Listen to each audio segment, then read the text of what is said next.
নমস্কার। শুরু করছি শ্রী বিভূতিভূষণ বন্দ্যোপাধ্যায়ের একটি ছোট গল্প, অন্নপ্রাশন। খোকার অবস্থা শেষ রাত হইতে ভালো নয়। কি যে অসুখ, তাই কি ভালো করিয়া ঠিক হইল? জন্তিপুরের সদানন্দ নাপিত এসব গ্রামে কবিরাজি করে। ভালো কবিরাজ বলিয়া পসারও আছে। সে বলিয়েছিল সান্নিপাতিক জ্বর। মহেশ ডাক্তারের কম্পাউন্ডার 1 টাকা ভিজিটে রোগী দেখে। সে বলিয়েছিল ম্যালেরিয়া। মহেশ ডাক্তারকে আনিবার মতো সঙ্গতি থাকিলে এতদিন তাহাকে আনা হইত। কাল বৈকালে যে আনা হইয়াছিল সে নিতান্ত প্রাণীর দায়ে। খোকা ক্রমশ খারাপের দিকে যাইতেছে দেখিয়া খোকার মা কান্নাকাটি করিতে লাগিল। পাড়ার সকলে মহেশকে আনিবার পরামর্শ দিল। পরিবারের গায়ের একমাত্র সোনার অলঙ্কার মাকড়ি জোড়াটা বাঁধা দিয়ে 8 টাকা ঘোড়ার গাড়ির ভাড়া ও ভিজিটি ডাক্তারের পাদপদ্মে ঢালিয়াছে। তবুও তো ওষুধের দাম বাকি আছে। নিতান্ত কম্পাউন্ডার বাবু এখানে ডাকতোক পান। সেই খাতিরেই 2 টাকা আন্দাজ ওষুধের বিলটা 1 হপ্তার জন্য বাকি রাখিতে রাজি হইয়াছেন। এই তো গেল অবস্থা। মহেশ ডাক্তার বলিয়া গিয়েছেন কোনো আশা নাই। অসুখ আসলে নিউমোনিয়া। এতদিন যাতা চিকিৎসা হইয়াছে। রাতটা যদি বা কাটে, কাল দুপুরে ক্রাইসিস কাটাইবার সম্ভাবনা কম। কেশব একথা জানিত, কিন্তু স্ত্রীকে জানাই নাই। শেষ রাত্রির দিকে যখন খোকার হিক্কা আরম্ভ হইল, খোকার মা বলিল, ওগো, খোকার হিক্কা উঠেছে। একটু ডাবের জল দিলে হিক্কাটা সেরে যাবে। এখন জল দেওয়া হইল। হেঁচকি ক্রমশই বৃদ্ধি পাইতে লাগিল, কমিবার নামটিও করে। অতটুকু কচি বালকের সে কি ভীষণ কষ্ট। একবার হেঁচকি তুলিতে তার ক্ষুদ্র দুর্বল বুকখানা যেন ফাটিয়ে যাইতেছে, আর তার কষ্ট দেখা যায় না তখন। কেশবের মনে হইতেছিল, হে ভগবান, তুমি হয় ওর রোগ সারিয়ে দাও, নয়তো ওকে নাও, তোমার চরণে স্থান দাও। কচি ছেলের কষ্ট চোখের উপর আর দেখতে পারিনে। সূর্য উঠিবার পূর্বে খোকা মারা গেল। কেশবের স্ত্রী কাঁদিয়ে উঠিতেই পাশের বাড়ি হইতে পৌড়া বাড়ুজ্জি গিন্নি ছুটিয়া আসিলেন। তার সঙ্গে তার 3 মেয়ে আসিল। সামনের বাড়ির নববিবাহিতা বধূটিও আসিল। বধূটি বেশ, আজ মাস 2 বিবাহ হইয়াছে। কিন্তু খোকার অসুখের সময় দুবেলা দেখাশোনা করা, রোগীর কাছে বসিয়া খোকার মাকে স্নানাহারের অবকাশ দেওয়া, নিজের বাড়ি হইতে খাবার করিয়ে আনিয়া খোকার মাকে খাওয়ানো। ছেলে মানুষ বউয়ের কাণ্ড দেখিয়া সবাই অবাক। এখন সে আসিয়া কাঁদিয়া আকুল হইল। বড় নরম মনটা। 10 মাসের ছেলে মোটে, শ্মশানে লইয়া যাইবার প্রয়োজন নাই। খোকাকে কাঁথা জড়াইয়া কেশব আগে আগে চলিল। তার সঙ্গে পাড়ার আরও 3-4 জন লোক। ঘন বাঁশবাগান ও বনের মধ্যে পথ। এত সকালে এখনো বনের মধ্যে রৌদ্র প্রবেশ করে নাই। হেমন্তের শিশির সিক্ত লতা পাতা ঝোপঝাড় হইতে একটা আর্দ্র অস্বাস্থ্যকর গন্ধ বাহির হইতেছে। ওপাড়ার সতু বলিল, আর বেশি দূরে গিয়ে কি হবে? কি বলো রজনী খুড়ো? এখানেই। কেশব বলিল, আরেকটু চলো বিলের ধারে। বিলের ধারে ঘন বাঁশ বনের মধ্যে গর্ত করিয়া কাঁথা জড়ানো শিশুকে পুঁতিয়া ফেলা হইল। 10 মাসের দিব্যি ফুটফুটে শিশু, কাঁথা হইতে গোলাপ ফুলের মতো ছোট মুখখানি বাহির হইয়া আছে, মনে হইতেছে যেন ঘুমাইয়া পড়িয়াছে। কেশবের কোলেই ছেলে। গর্তের মধ্যে পুঁতিবার সময় বলিল, গা এখনো গরম রয়েছে। রজনী খুড়ো ইহাদের মধ্যে প্রবীণ, তিনি বলিলেন, আহা, ওসব ভেবো না। সতু, নাও না ওর কোল থেকে। ওর কোলে কি বলে রেখে দিয়েছ? গর্তে মাটি চাপানো হইল। কেশব অবাক নয়নে গর্তের মধ্যে যতক্ষণ দেখা যায় চাহিয়া রহিল। গর্তে মাটি চাপানো হইল। ছোট্ট মুঠা বাঁধা হাত দুটি মাটি চাপা পড়িয়া অদৃশ্য হইবার সঙ্গে সঙ্গে ব্যাপারটা শেষ হইয়া গেল। রজনী খুড়ো বলিলেন, চলো হে বাবাজি, ওদিকে আর চেও না। সংসার তবে আর বলেছে কেন? আমারও একদিন এমন দিন গিয়েছে। আমার সেই মেয়েটা, জানো তো সবই। আজ আবার তোমার মনিব বাড়ি কাজ, তোমায় তো সেখানে থাকতে হবে। দেখো তো, দিন বুঝে আজই। কাজটা সাঙ্গ হইয়া গেল খুব সকালেই। বাড়ি যখন ইহারা ফিরিল তখন সবে রৌদ্র উঠিয়াছে। একটু পরে সান্নাল বাড়ি হইতে লোক আসিল কেশবকে ডাকিতে। বলিল, আসুন মোহরি মশাই, বাবু ডাকছেন। তিনি সব শুনেছেন। কাজকর্ম করলে মনটাকে ভুলে থাকবেন, সেই জন্যই ডেকে নিয়ে যেতে বলে দিলেন। আজ সান্নাল বাড়ির মেজবাবুর ছেলের অন্নপ্রাশন।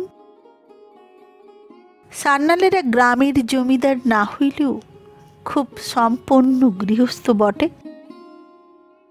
পয়সাওয়ালা বর্ধিষ্ণু। এ অঞ্চলে প্রতিপত্তিও খুব। তেজারতিতেও 60-70 হাজার টাকা খাটে। পাশাপাশি 8-10 খানা গ্রামে এমন চাষি প্রায় নাই যে সান্নালদের কাছে হাত পাতে নাই। কেশব বলিল, চলো যাচ্ছি। বাড়িতে একটু শান্ত করে যাই। মেয়ে মানুষ বড় কান্নাকাটি করছে। সান্নালেরা লোক খুব ভালো। বৃদ্ধ সান্নাল মশাই কেশবকে দেখিয়া বলিলেন, আরে এসো এসো কেশব। আহা, শুনলাম সবই। তা কি করবে বলো? ও দেবকুমার শাপভ্রষ্ট হয়ে এসেছিল। কি রূপ! তোমার অদৃষ্টে থাকবে কেন? যেখানকার জিনিস সেখানে চলে গিয়েছে। তা ও আর ভেবো না, কাজকর্মে থাকো, তবুও অনেকটা অন্যমনস্ক থাকবে। দেখো দেখো গিয়ে বাড়ির মধ্যে ভাতের উনুনগুলো কাটা হচ্ছে কিনা। বৌমাকেও আনতে পাঠিয়েছি, তিনিও এসে দেখাশোনা করুন। কাজের বাড়ি ব্যস্ত থাকবেন। মোটরে করি একদল মেয়ে পুরুষ কুটুম্ব আসিল। শহরের লোক, মেয়েদের গহনার বাহার নাই। সেসব বালাই উঠিয়ে গিয়েছে। শাড়ির রংচঙে চোখ ধাঁধিয়ে গেল। মেয়েরা ঠিকই কলিকাতার চাল শিখিয়ে ফেলিয়েছে। পুরুষদের বেশভূষা নিজের নিজের ইচ্ছা মতো। ধুতির সঙ্গে কোট পরা এখানকার নিয়ম, কেউ তাতে কিছু মনে করে না। চারিধারে হাসি খুশি উৎসবের ধুম। কেশবের মনের মধ্যে কোথায় যেন একটা প্রকাণ্ড বড় ফাঁক। এদের হাসি খুশির সঙ্গে তার মিল খাইতেছে না। আচ্ছা, এদের মধ্যে কেউই বোধহয় জানে না তার আজ সকালে কি হইয়া গিয়েছে। একটি ভদ্রলোক 4 বছরের একটি ছেলেকে সঙ্গে লইয়া গাড়ি হইতে নামিলেন। বেশ সুন্দর ফুটফুটে ছেলেটি, গায়ে রাঙা সিল্কের জামা, কোঁচানো ধুতি পরনে। এতটুকু ছেলের পায়ে রাঙা মখমলের উপর জরির কাজ করা জুতো, কি সুন্দর মানাইয়াছে। কেশবের ইচ্ছা হইল ছুটিয়া গিয়া ভদ্রলোকটিকে বলে, শুনুন মশাই, আমারও একটি ছেলে ছিল, অবিকল এমনটি দেখতে, আজ সকালে মারা গেল। আপনার ছেলের মতোই তার গায়ের রং। মহিমপুরের নিকারীরা মাচা নিয়ে ফেলিল। গোমস্তা নবীন সরকার ডাকিয়া বলিল, ওহে কেশব, চুপ করে দাঁড়িয়ে থেকো না, চট করে মাছগুলোর ওজনটা একবার দেখে নি, ওদের হাত চিঠিখানা সই করে দাও। দাঁড়িয়ে থাকবার সময় নেই। কাতলা আধমনের বেশি হলে ফেরত দিও, শুধু রুইয়ের বায়না আছে। নবীন সরকার জানে না তাহার খোকা মারা গেল। কি করিয়া জানিবে? ভিন্ন গাঁয়ের লোক, তাতে এই ব্যস্ত কাজের বাড়িতে সে খবর তাকে দেওয়ার গরজ কার?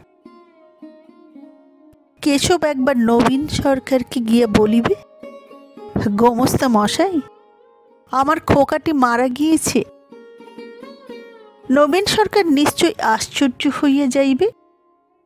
বলো কি হে কেশব, তোমার ছেলে আজ সকালে মারা গিয়েছে, আর তুমি ছুটাছুটি করে কাজ করে বেড়াচ্ছ? আহা, তাই তো, তোমার ছেলে। কিন্তু কেউ কিছু জানে না। কেশব তো কাহাকেও কিছু বলিবে না। মাছ ওজন করিয়া লইবার পরে দুধ দই আসিয়া উপস্থিত। তারপর আসিল বাজার হইতে হরিময়রার ছেলে 2 মণ 2.5 মণ সন্দেশ ও 2.5 মণ পান্তুয়া লইয়া। দই সন্দেশ ওজন করিবার হিড়িকে কেশব সম্পূর্ণ অন্যমনস্ক হইয়া পড়িল। সব বিছানো, সামিয়ানা খাটানো প্রভৃতি কাজ তদারক করিবার ভারও পড়িল তাহার উপর। ইতিমধ্যে সকলেই সব ভুলিয়া গেল একটা বড় গ্রাম্য দলাদলির গোলমালের মধ্যে। অন্যমনস্ক হইয়া পড়িল। সকলেই জানিত আজ হারান চক্রবর্তীর বিধবা মেয়ের কথা এ সভায় উঠিবেই উঠিবে।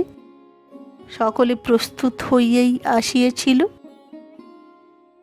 প্রথমে কথাটা তুলিলেন নায়েব মশাই, তারপরে তুমুল তর্ক বিতর্ক ও পরিশেষে ওপাড়ার কুমার চক্রবর্তী রাগ করিয়া চেঁচাইতে চেঁচাইতে কাজের বাড়ি ছাড়িয়া চলিয়া গেলেন।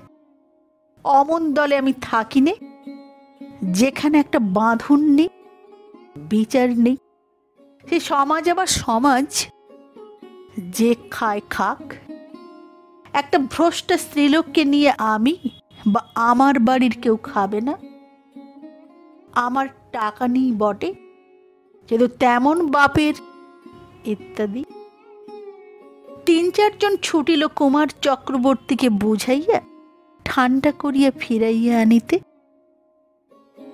কুমার চক্রবর্তী যে এক রোখা চড়া মেজাজের মানুষ সবাই তা জানে, কিন্তু ইহাও জানে যে সে রাগ তার বেশিক্ষণ স্থায়ী হয় না। নায়েব মশাই বলিলেন, তুমি যেও না হরিখুড়ো, তোমার মুখ ভালো না, আরও চটিয়ে দেবে। কার্তিক যাক আর শ্যামলাল যাক। হারান চক্রবর্তীর যে মেয়েটিকে লইয়া ঘোট চলিতেছে, সে মেয়েটি কাজের বাড়িতে পদার্পণ করে নাই। পাশের বাড়ির গোলার নিচে সে এতক্ষণ চুপ করিয়া বসিয়াছিল।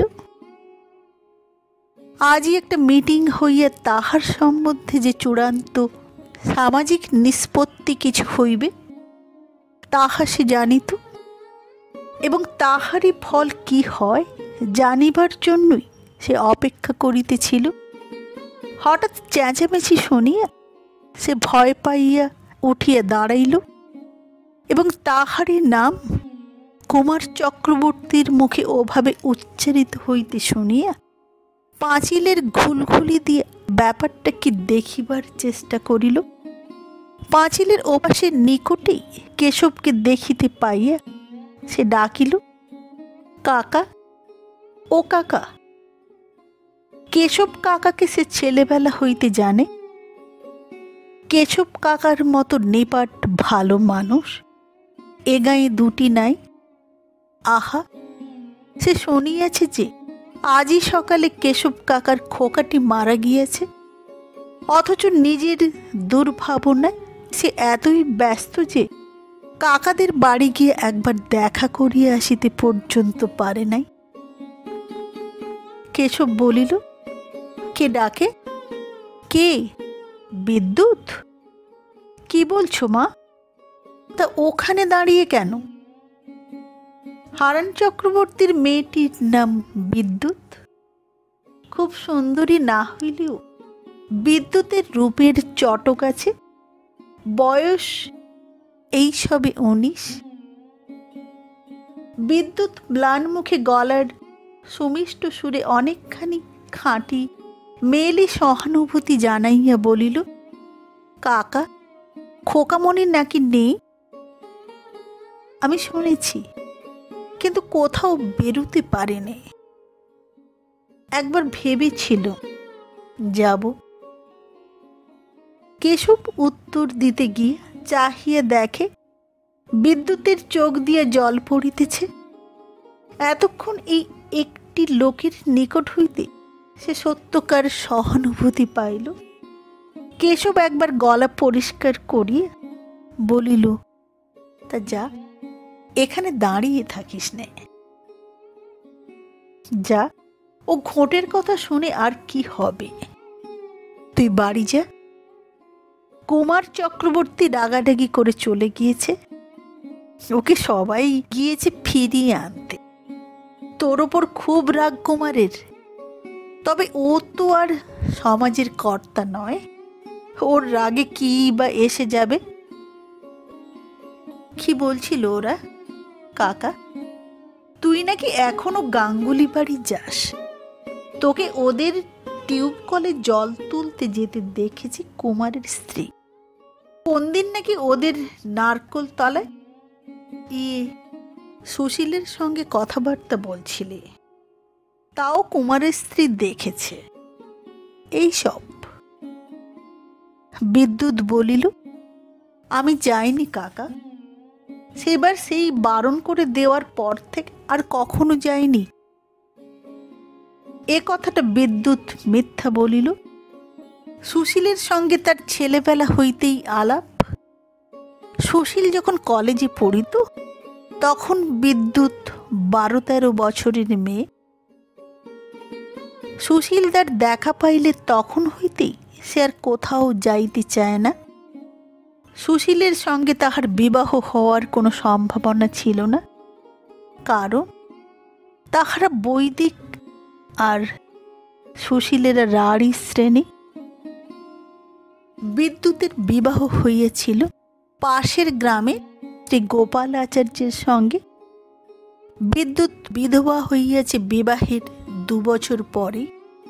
শ্বশুর বাড়ি মাঝে মাঝে যায়, কিন্তু বেশিরভাগ এখানেই থাকে। সুশীলের সঙ্গে তাহার ছেলেবেলার মাখামাখি লইয়া একটা অপবাদ গ্রামের মাঝে রটিয়েছিল। এই অপবাদের দরুণই তাহারা এখন গ্রামে একঘরে হইয়া আছে। এ বাড়িতে তাহাদের নিমন্ত্রণ হয় নাই। ইতিমধ্যে ঝুমুর গানের দল আসিয়া হাজির হইল। সামিয়ানার একধারে ইহাদের জন্য স্থান নির্দিষ্ট ছিল। গ্রামের ছোট ছেলেমেয়েরা দল আসিতেই সেখানে গিয়ে জায়গা দখল করিয়া বসিবার জন্য হুড়াহুড়ি বাঁধাইয়া দিল। কেশব ছুটিয়া গেল গোলমাল থামাইতে। দলের অধিকারী বলিল, ও সরকার মশাই, আমাদের একটু তামাক টামাকের জোগাড় করে দিন, আর 2-5 খিলি পান।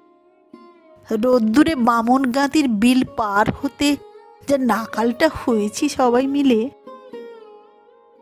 বেলা 12টার সময় কেশব একবার বাড়ির মধ্যে ঢুকিল।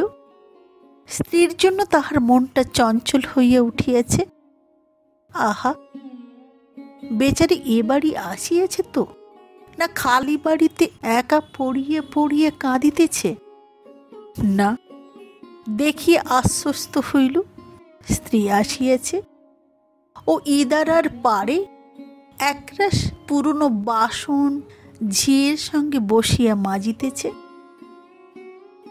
তাহাদের আজ মরণাশৌচ। বাহিরের কাজকর্ম ছাড়া অন্য কাজ করিবার জো নাই। মেজবাবুর যে খোকার অন্নপ্রাশন, দালানে খাটের উপর সুন্দর বিছানাতে চারিদিকে উঁচু তাকিয়ে ঠেস দিয়ে তাহাকে বসাইয়া রাখা হইয়াছে।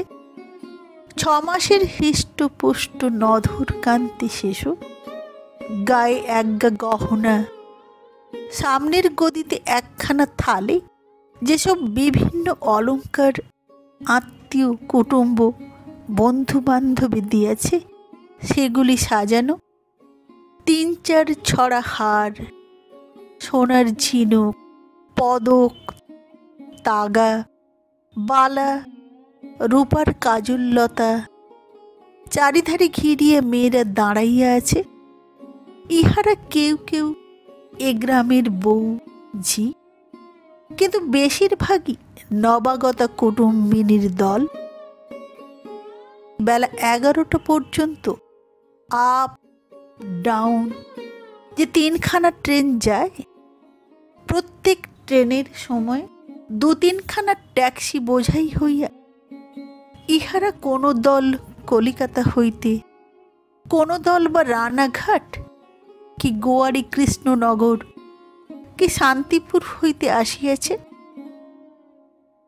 শহরের মেয়ে কি সব গহনা ও শাড়ির বাহার, কি রূপ, কি মুখশ্রী, যেন এক একজন এক একখানি ছবি। খোকাটি কেমন চমৎকার হাসিতেছে, কেমন সুন্দর মানাইয়াছে ওই বেগুনি রঙের জামাটাতে। তাহার খোকারও অন্নপ্রাশন দিবার কথা ছিল এই মাসে। গরিবের সংসার। খোকার যখন 4 মাস বয়স, তখন হইতে ধীরে ধীরে সব জোগাড় করা হইতেছিল। কাপালিরা মসুরি ও ছোলা দিয়েছিল প্রায় 1/2 মণ। নাড়ুর চালের জন্য ধান জোগাড় করা হইয়াছিল। 7-8খানা খেজুরের গুড় দিয়েছিল বাগদিপাড়ার সকলে মিলিয়া। বৃদ্ধ ভুবন মণ্ডল বলিয়েছিল, মোহনী মশাই, যত তরি তরকারি দরকার হবে আমার ক্ষেত থেকে নিয়ে যাবেন খোকার ভাতের সময়। 1 পয়সাও দিতে হবে না, কেবল বামুন বাড়ির 2টো প্রসাদ যেন পাই। শূদ্র ভদ্র সবাই খোকাকে ভালোবাসিত। মেজবাবুর খোকার গায়ের রং অনেক কালো, তার খোকার তুলনায়? মেজবাবু নিজে কালু, খোকার খুব ফর্সা হইবার কথাও নয়। সুতরাং এদের মানানো শুধু জামায় গহনায়। তাহার খোকা গরিবের ঘরে আসিয়াছিল, একজোড়া রূপার মল ছাড়া আর কোনো কিছু খোকার গায়ে ওঠে নাই। আজ শেষ রাত্রে খোকার সেই হেঁচকির কষ্টে কাতর কচি মুখখানি, হবাক দৃষ্টি, নিষ্প্রাপ কাচের চোখের মতো নির্মল ব্যথাক্লিষ্ট চোখ দুটি, আহা মানিক রে, মানিক রে। ও কেশব, বলি হ্যাঁ দেশে এখানে সঙ্গের মতো দাঁড়িয়ে আছো যে? বেশ লোক যা হোক, ব্রাহ্মণদের পাতা করবার সময় হলো, সামিয়ানা খাটাবার ব্যবস্থা করো গে। আমি তোমায় খুঁজে বেড়াচ্ছি 14 ভুবন, আর তুমি এখানে? বেশ নম্বুরি নোটখানি বাবা, পা চালিয়ে দেখো গিয়ে। নবীন সরকার? কিন্তু নবীন সরকার তো জানে না। সে কি একবার বলিবে আমার খোকা আজ সকালে মারা গেল, ওরকম করে আমায় ডাকবেন না, আমার মনটা আজ ভালো না। নানা গ্রাম হইতে দলে দলে নিমন্ত্রিত ব্রাহ্মণেরা আসিতে আরম্ভ করিয়াছে। 11খানা গাঁ লইয়া সমাজের সকলেই নিমন্ত্রিত। বড় বৈঠকখানায় লোক ধরিল না। শেষে লিচুতলায় প্রকাণ্ড শতরঞ্জি পাতিয়া দেওয়া হইল। আসরের মধ্যে দাঁড়াইয়া দেউলে সরবপুরের বরদা মারুজ্জে মশাই বলিলেন, একটা কথা আমার আছে। এ গায়ে হারান চক্রবর্তী সমাজে এক ঘরে, তাদের বাড়ির কারুর কি নেমন্তন্ন হয়েছে আজ? যদি হয়ে থাকে বা তাদের বাড়ির কেউ যদি এ বাড়িতে আজ এসে থাকেন, তবে আমি অন্তত দেউলে সরাবপুরের ব্রাহ্মণদের তরফ থেকে বলছি যে আমরা এখানে কেউ জলস্পর্শ করব না। আরও 2-5খানা গ্রামের লোকেরা সমস্বরে একথা সমর্থন করিল। অনেকে আবার হারান চক্রবর্তীর আসল ব্যাপারটা কি জানিতে চাহিল।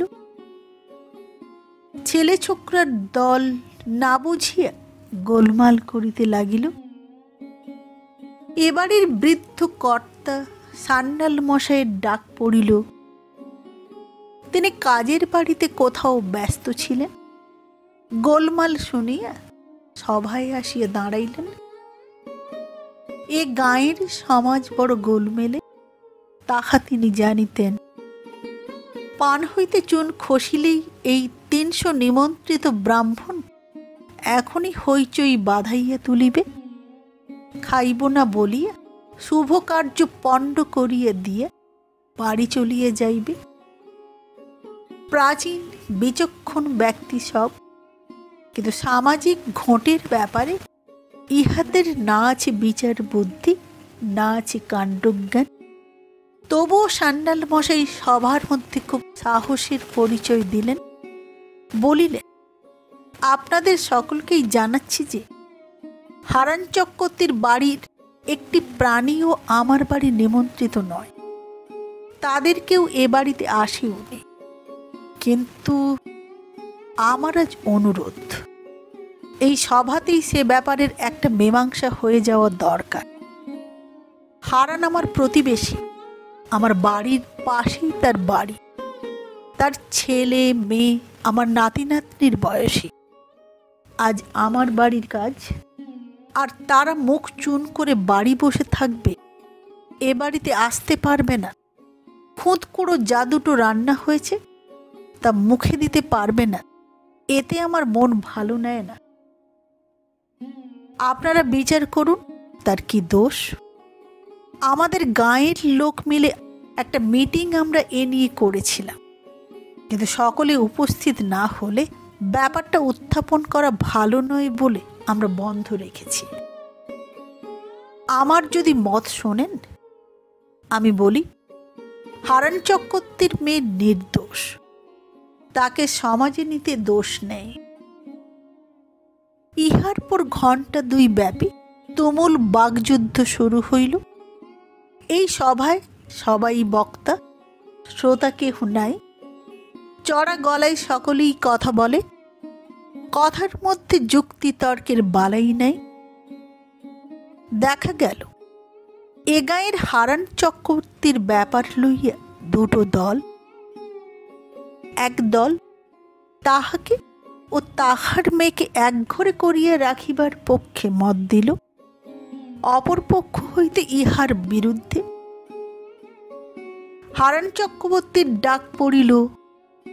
তার বয়স যদিও খুব বেশি নয়, কিন্তু কানে একেবারেই শুনিতে পান না। টাইফয়েড হইয়া অল্প বয়স হইতে কান দুটি গিয়াছে। তিনি হাত জোড়ো করিয়া নিবেদন করিলেন, তাহার মেয়েকে তিনি ভালো রকমই জানেন। তার স্বভাব চরিত্র সৎ। যে ছেলেটিকে লইয়া এ কথা উঠিয়াছে, গাঙ্গুলি বাড়ির সেই ছেলেটি কলেজের পাশ, উঁচু নজরে কাহারও দিকে চায় না। ছেলেবেলা হইতে বিদ্যুতের সঙ্গে তার ভাই বোনের মতো মেশামেশি। এর মধ্যে কেউ যে কিছু দোষ ধরিতে পারে। ইহার উত্তরে বিরুদ্ধ দলের কর্তা কুমার চক্রবর্তী রাগিয়া উঠিয়া যাহা বলিলেন, তাহা আমাদের মনে আছে। কিন্তু সেসব কথা পাড়াগাঁয়ের দলাদলি সভায় উচ্চারিত হইতে পারিলেও ছাপার অক্ষরে প্রকাশ করিবার যোগ্য নয়। অনেক করিয়াও হারান চক্রবর্তীর হিতাকাঙ্ক্ষিনী দল কিছু করিতে পারিল না। কুমার চক্রবর্তীর দলই প্রবল হইল। আসলে বিদ্যুৎ যে খুব ভালো মেয়ে। বিদ্যুতের মনটি বড় নরম। পাড়ার আপদ বিপদে ডাকিলেই ছুটিয়া আসে এবং বুক দিয়ে পড়িয়া উপকার করে।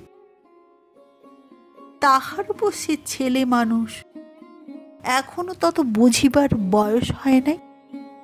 বৃদ্ধের দলের আসল যুক্তি এই, কিন্তু এ সত্য কথা সভায় দাঁড়াইয়া বলা যায় না।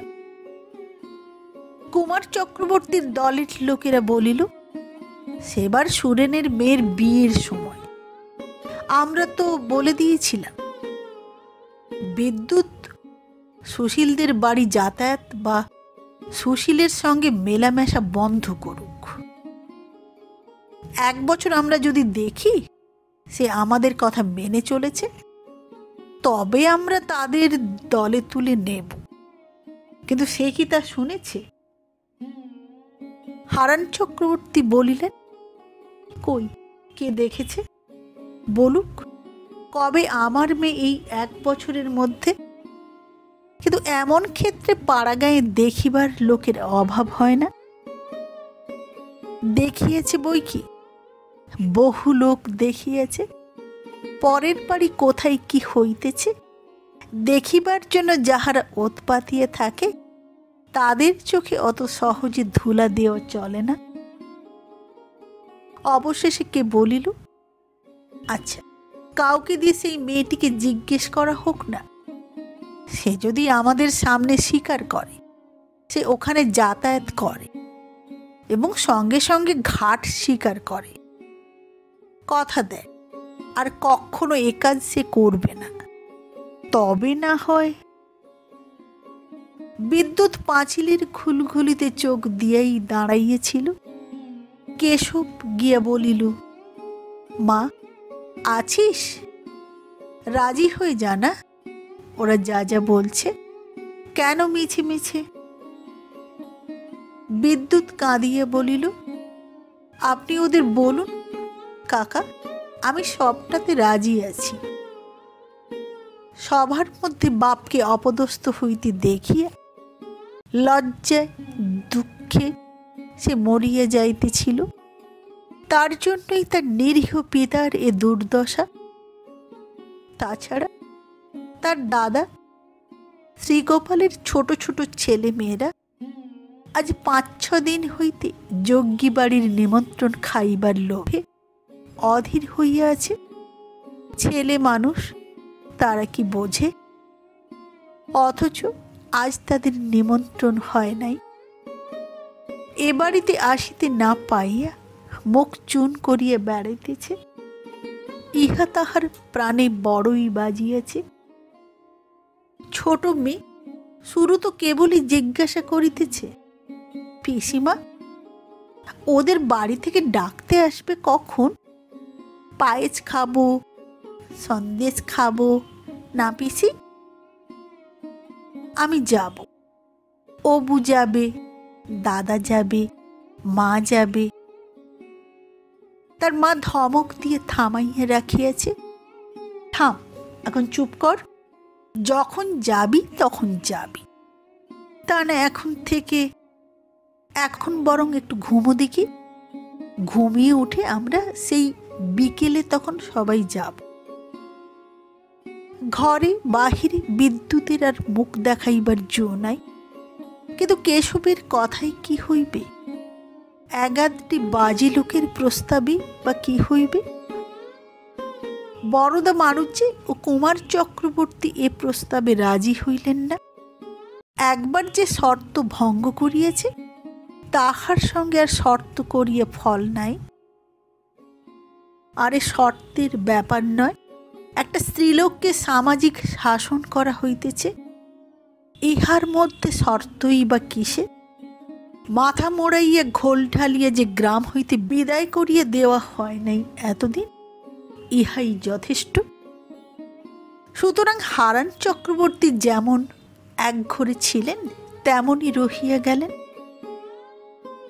তারপর ব্রাহ্মণ ভোজনের পালা। কেশবের মরণাশোচ, সে পরিবেশন করিবে।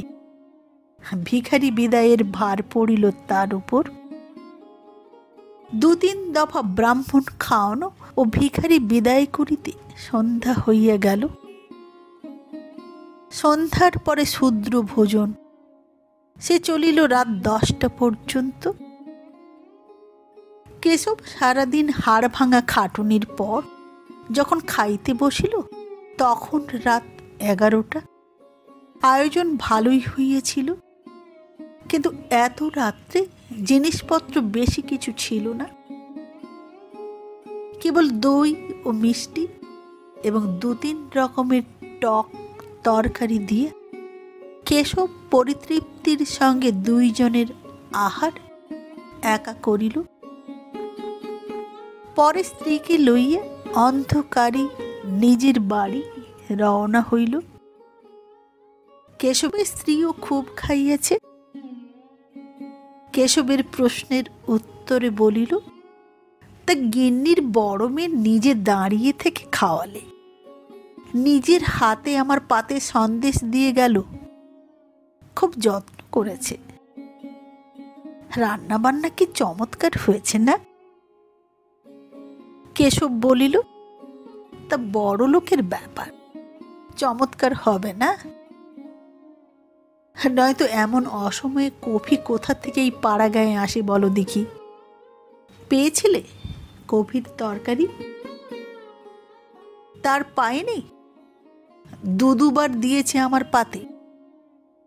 হ্যাঁ গা, এখন কফি কোত্থেকে আনলে? কলকাতায় কি 12 মাস কফি মেলে? বাড়ির উঠানে তুলসী তলায় একটা মাটির প্রদীপ তখনও টিম টিম করিয়া জ্বলিতেছে। কেশবের স্ত্রী বলিল, ও বাড়ির ছোট বউ জ্বালিয়ে দিয়ে গিয়েছে। আহা, বড় ভালো মেয়ে, কেঁদে একেবারে আকুল।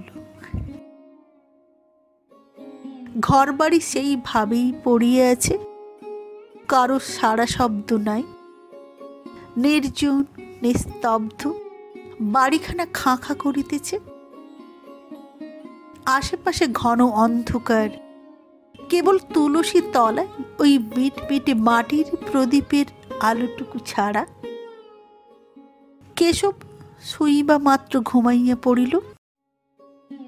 অনেক রাত্রে ঘুমের মধ্যে কেবল স্বপ্ন দেখিতেছিল।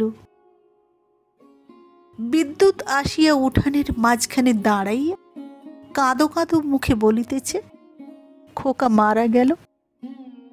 কাকা, একবার ভেবেছিলাম আসব। বাহিরে ঝমঝম বৃষ্টির শব্দে তার ঘুম ভাঙিয়া গেল। সে ধর্মর করিয়া বিছানায় উঠিয়া বসিল। সর্বনাশ, ভয়ানক বৃষ্টি আসিয়াছে। খোকা, কচি ছেলে, নিউমোনিয়ার রোগী, বাঁশতলায় তার ঠান্ডা লাগিতেছে যে। হঠাৎ দেখিল সে কাঁদিতেছে, অঝোর ধারে কাঁদিতেছে। বাহিরে ওই বৃষ্টি ধারার মতো অধর ধারে। পরক্ষণেই ঘুমের ঘোরটুকু ছুটিয়ে যাইতে নিজের ভুল বুঝিয়ে আবার শুইয়া পড়িল। বারবার তার মনে হইতে লাগিল, আহা, যখন পতি তখন ওর গা গরম ছিল, বেশ গরম ছিল। নমস্কার, আজ এই পর্যন্ত। আগামী পর্বে দেখা হবে আরেকটি নতুন গল্প নিয়ে। আজকের মতো নমস্কার।